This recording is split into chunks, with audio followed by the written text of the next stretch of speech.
Hey everyone, on this warm inside but breezy outside July evening. I wanted tonight to talk about quiet mind. Quiet mind. What is quiet mind? And what is a busy mind? And does quiet mind have an opposite? Is there an opposite to quiet mind? These are terms that we bandy about quite a bit in Zen.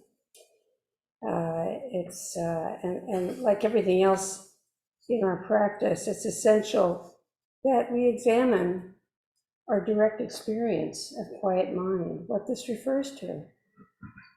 How many of us know quiet mind? I would propose that everybody does, but you may not recognize it.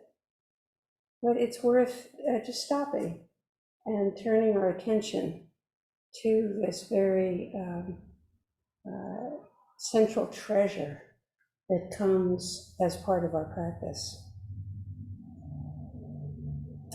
Being able to be present, fully present, and aware and observant, observing our mind in the very present circumstances that we find ourselves in. So, in meditation, and anytime, anywhere, any circumstances. This is a method.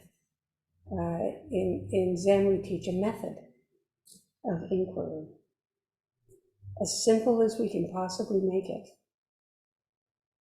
And then, after we've been practicing a while and we kind of realize and appreciate the full import of quiet mind, we go beyond method to just the way of presence. After we wake up to the contents of our mind as the source of our experience, we go beyond method to just living vividly, completely, as is, adding nothing missing. And we call this the wholehearted way. Because wholeheartedness comes with presence. There's nothing to divide the heart when we are fully present. But getting to this way of living takes some clarity about what quiet mind is and having regular access to this state. It's a state of mind. It's also the discovery of the essence of mind. When we first start practice, we're usually pretty idealistic in that we come with an ideal. We come with an idea. But we have some non-articulated picture or a feeling, maybe, of what we expect from practice. If we haven't actually been clear about what it is in reality that we expect, it's because we haven't realized that we're basing our expectations on some fantasy. We call this delusion, fantasy, ideal, impression. And it may be a fantasy of bliss, some elevated state of mind that we always are living in. So before we're alert to what we expect of our practice, our expectations tend to be pretty vague. Feelings expand to the extent that they are not specific, right? But even though it may be vague, even though our expectation may be vague, it does fuel our initial enthusiasm and motivates us to get started with this really different kind of activity. Zen practice, starting with Zazen, which is an activity that is no activity.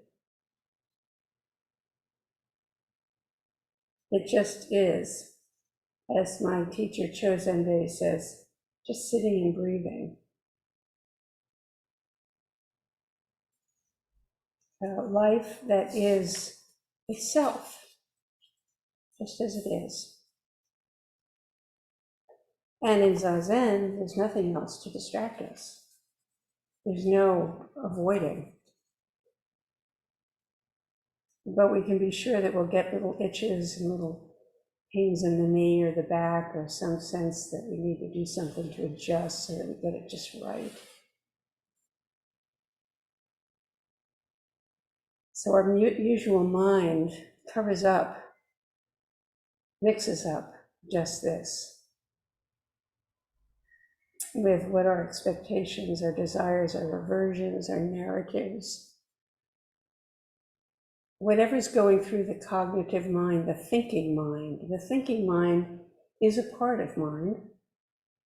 It's a function of mind, but there's also awareness. You know, we can just be involved in our thinking, but we can also become aware that we are thinking. So there's awareness in addition to content. So the awareness also contains sensation. It contains mood. It contains impulse. You know, whatever fills awareness is an object in the mind.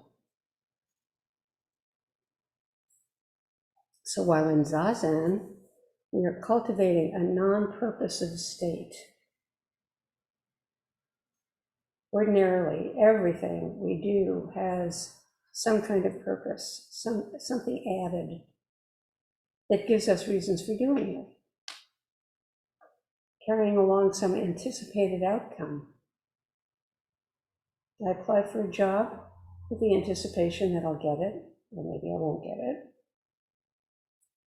I use a new recipe, anticipating something delicious that I hadn't had before, but maybe it isn't quite right, or it is. Judgments and evaluations abound in the ordinary ways of doing our life, which is the standard round, daily round. And in practice, there's nothing, the implication of a life of practice is not that there's anything problematic about our usual way, but it is not as complete. We leave out a large portion. We are limited, our view is quite limited. And in that limitation is the source of a lot of suffering and difficulties. We're stuck in good and bad, and success and failure. Even in Zen practice, maybe even especially in Zen practice. But in the case of Zen practice, our purpose might be to become enlightened, according to whatever we think enlightenment is. So again, we can get trapped with in the same mechanism of a feeling of an expectation that we might not stop and really consider what it is specifically. And usually we come to this practice, this purpose, oppressed by our external circumstances in some way, and the uncontrolled whims of our own mind. Unless you have a very controlled mind, in which case it may be controlling in a way that is hounding and difficult to bear. So one way to describe our quandary is that we get caught in conflicting pairs of opposites. We're holding to one and rejecting the other. I want a job, I worry about not getting it. I want to make a good and stable living, and not to be scrambling all the time to get by. I want to be healthy, I don't want to be sick. I want to be cherished. I don't want to be invisible. I want to be able to love. I don't want to not be so ambivalent in all my affections.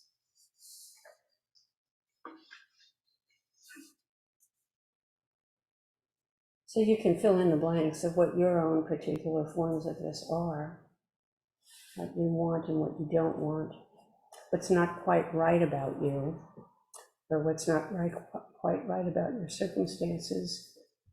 And you may believe that it gets in the way of quiet mind. And that's a mistake. It doesn't. Nothing, no matter how difficult. Is there anything that gets in the way of quiet mind? One of the things that can get in the way is this belief that we hear this instruction, stop thinking. And that can really get in the way. If your approach is trying to stop thinking, good luck. So in Zen, we have a different approach to this. It's not that we want to keep thinking, but usually, I mean, it's the same, you know, that thing to say, a kid is running around the swimming pool, and you say, stop running. And all that the child hears is running. Or, you know, don't think of an elephant. What pops right into your mind? So any negative, stop thinking, what kind of thinking? Well, how do I stop thinking? Let's see if I, and then you launched into it. So this is how we find ourselves on the continuum that samsara operates along.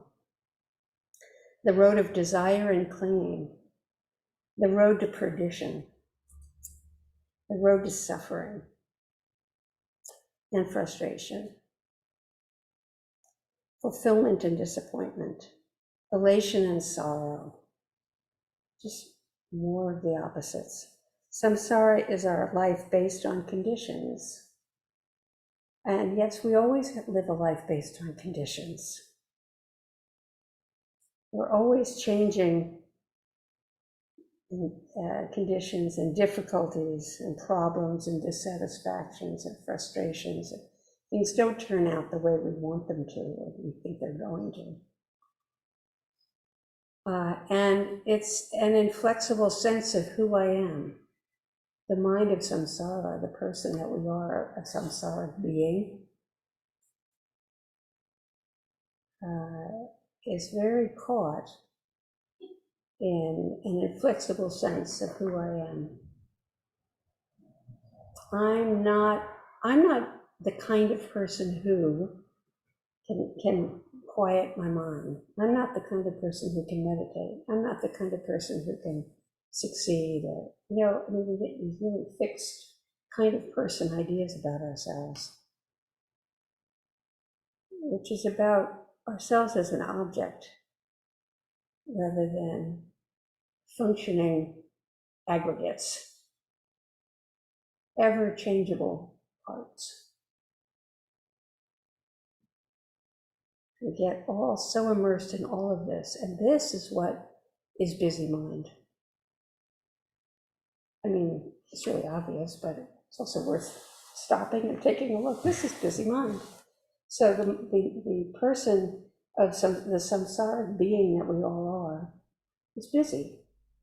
Mind and body busy. Even when we stop the body, we stop moving forward. The mind keeps going. And Zen practice is not so much dependent on conditions, but rather on the view we hold of them, the view we approach conditions from. So what is still mind? What is quiet mind? And how do we get there? How do we get here? How do we get right here? Chuanzi, who is a Taoist great one, said the perfect man employs his mind as a mirror, grasps nothing, they receive but do not keep. So he's describing a flowing mind, not grasping, not holding on to, not fixating, not perching and holding a single perch. It's not that we don't at times need to do that, but it's so good to be aware when we are doing it. When we have a fixed idea about who we are or who somebody else is, or what a situation is. We have some fixed, very limited idea of a situation, and we're only seeing a tiny portion of it ever. There's infinite complexity to form. So if we have an idea of enlightenment, if you want to use that word, or the awakened mind, we can think of we're resting in some elevated place. We rise above the world, the muddy world. And that's not our aspiration in Zen practice. We're not above the ground. In Zen practice, we find the ground in the present conditions. Always found right here and now. This is our ground.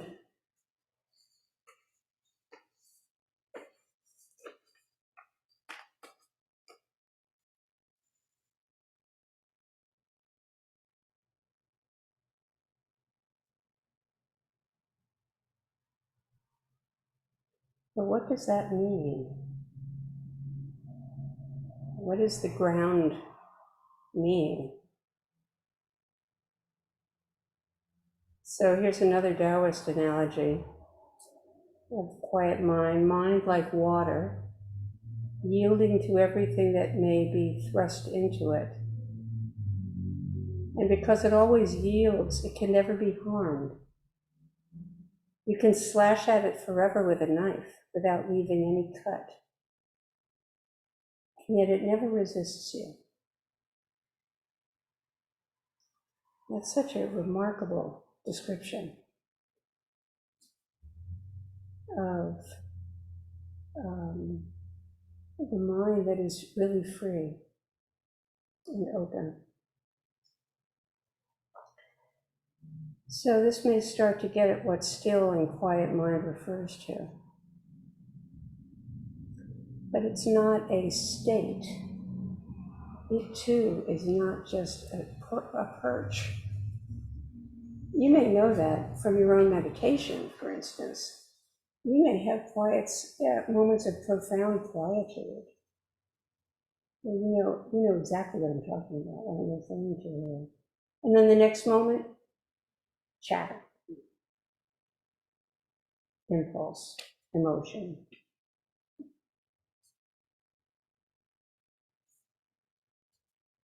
Anything you become aware of is a form. And forms are continually gathering and dispersing, gathering, dispersing.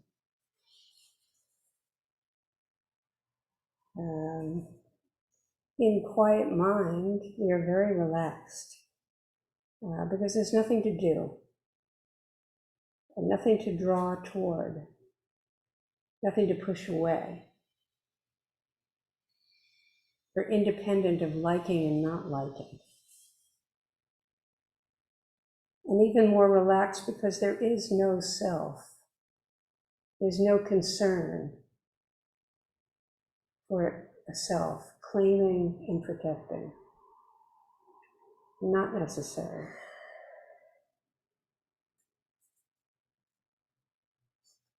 No self-sense is gathering anywhere. It is interposing itself in awareness. So, when it happens is you'll have a moment where everything drops away and it's just pure and open, and then you say, oh, quiet mind. That's the way it goes.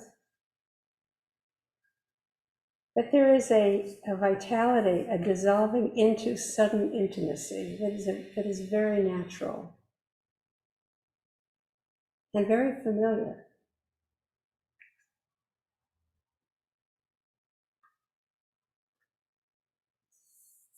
When we take our seat in daily zazen,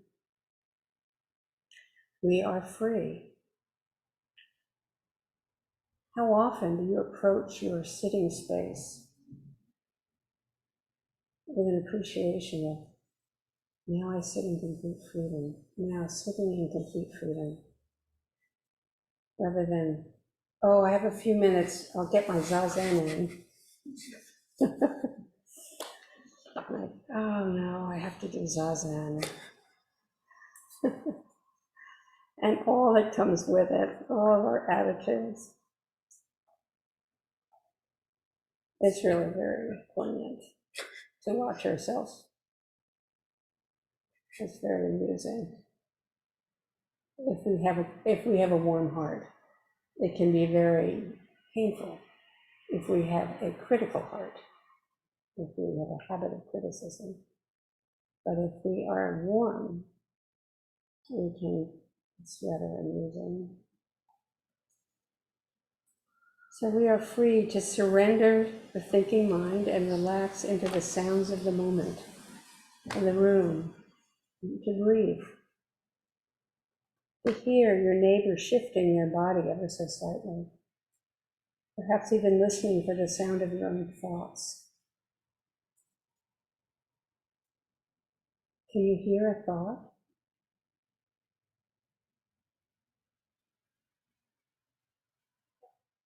Just this is lit up in awareness. It's ordinary mind. That's what's surprising. It's ordinary mind going nowhere and doing no work.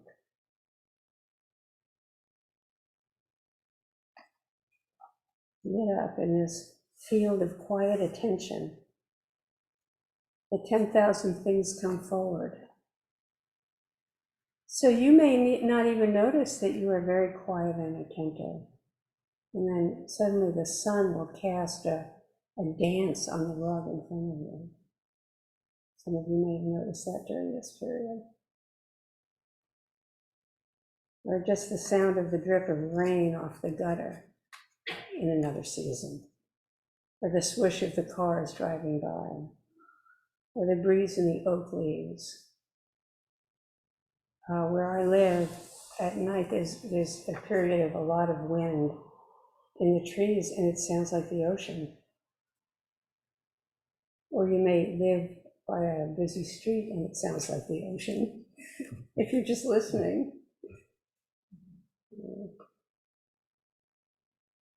So letting the 10,000 things come forward releases the stranglehold of thought that creates this sense of being separate from the world. We are released from that. And there's a real sense of intimacy. This is my world. This is my place. I am in the right place. This is complete. There's nothing missing. In this moment, there is nothing missing.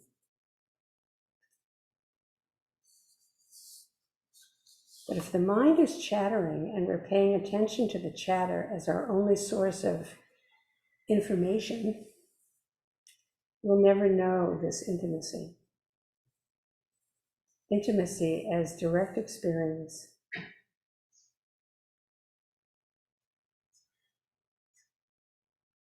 And remember, intimacy is a word.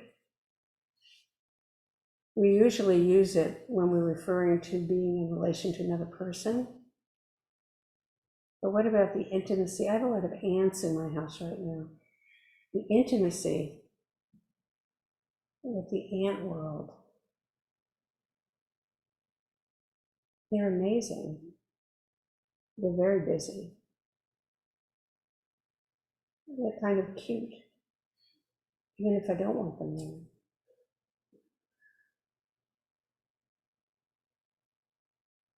In our practice, we have nothing to do beyond attending to what's right here. A practice that is no practice. We use a method to go beyond method. Yet, for the practice to ripen, for our Dharma eye to open, to awaken to the treasure of realizing awareness, We have to put forth an effort. It's a paradox, this effort of non-effort.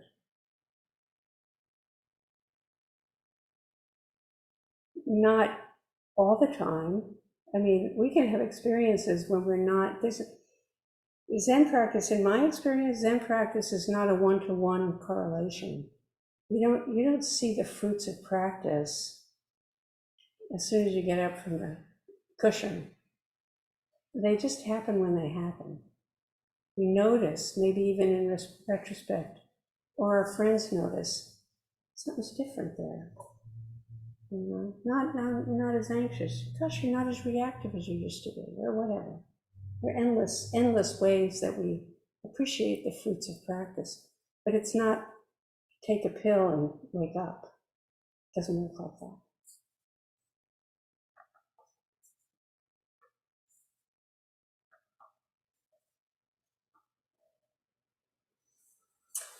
So if we don't know what we're referring to in our own experience, what our intention is in this, then it can sound like a lot of Zen nonsense, and you know, in Dharma talks, some really great Dharma talks that I've heard, I don't know what they're talking about, but that's the point. To help us have an experience of not knowing, yet sensing an essential truth. Somehow there is a recognition of one's inmost experience. Even before our cognitive mind gets a sense of what all this talk is about, we still recognize something that's familiar. You know, have you had the experience of hearing a Dharma talk and walking out and somebody saying what they talk about, and you say, I just don't know.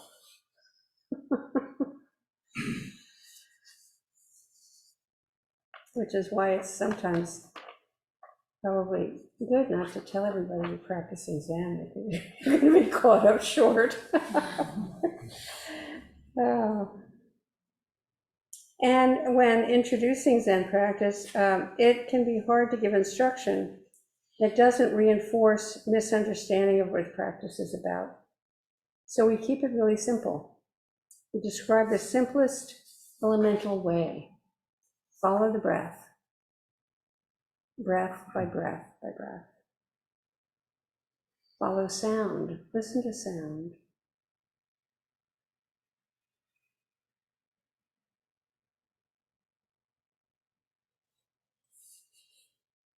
And keep listening.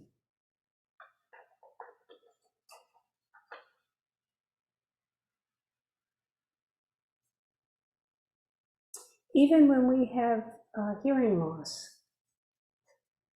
there is sound. Is there ever not sound?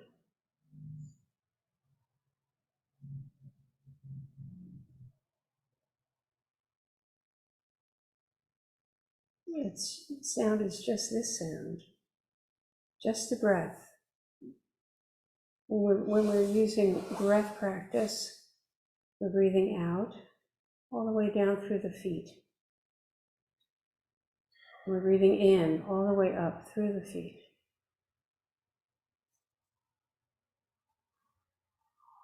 And in this way, we come to know the ease of the Dharma way for our very own self.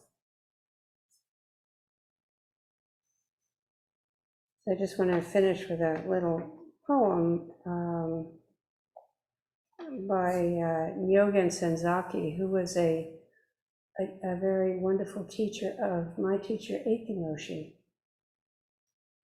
Mountains and rivers do not conflict.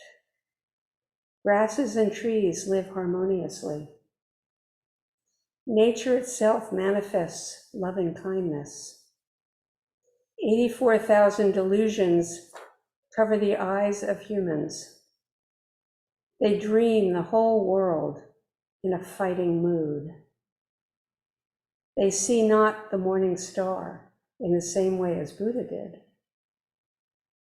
Unless they encounter, or unless they enter into deep zazen and emancipate themselves from their own conflicts, they cannot comprehend the beautiful cooperation of this universe.